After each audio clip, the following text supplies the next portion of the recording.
Hi, so my name's Arlene, and I'm going to teach you how to harvest the chaga tea from the chaga mushroom that grows on the birch tree. So this is what it looks like when you get it off the birch tree. You can see where I sawed a little piece of it there.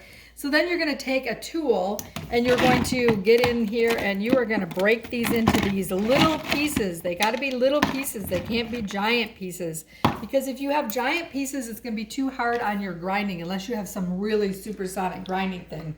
So you're going to have little chunks like that. Don't put a whole lot in your blender. Make sure, mine's a Vitamix that my husband got it, Harry, for me for Christmas. It's a really high, powerful blender. You need something high and powerful.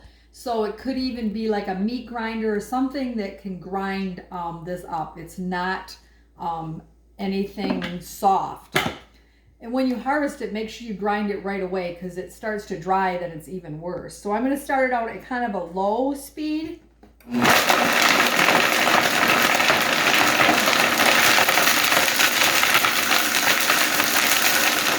And then I'm going to turn it up to a higher speed until it gets to where we're at to kind of look like coffee grounds, which this is the kind of coffee ground look that it ends up to be.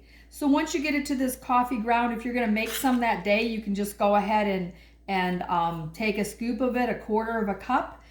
But if you're going to use this in another time and you're drying it, you need to leave it in this pan for a few days just to let all the moisture and stir it and dry it.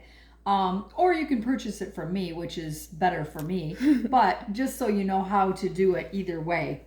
So I filled my slow cooker up with water, and now it's nice and hot and it's boiled. So I'm going to add a quarter of a cup of this chaga powdered ground up stuff, and I'm going to let it boil for a few minutes, and then I'm going to turn it down to low, and then I'm not going to mess with it until the next morning, or at least 8 to 12 hours, just to let it simmer so that all of the goodness of the chaga mushroom can go into that and make a tea.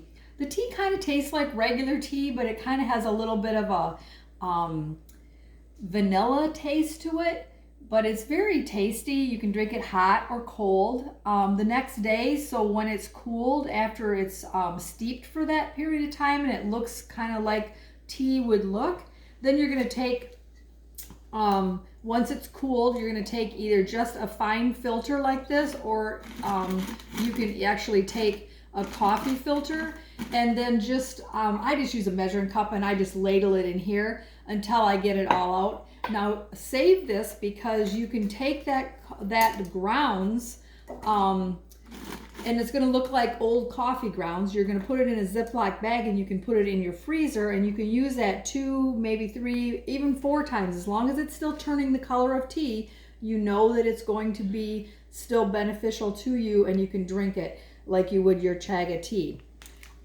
This is what my chaga tea looks like when you buy it. It's in a little envelope, and they're in an ounce package, and you can get that from me if you need, or you can go to the woods and harvest it too. I'll have another video on another day on how to harvest it. And as long as Madeline keeps videoing me, and she's my granddaughter, and thanks to her for videoing this. And stay tuned to subscribe to my channel on YouTube. This is my very first YouTube, and I would like you to like it and share it and all those things that you're supposed to do so that everybody knows about this video. And I really appreciate you watching it. If you have any comments or any questions, let me know. Again, my name's Arlene, and I'm so thankful that you guys came to join me today. God bless you and have a great day. Thank you.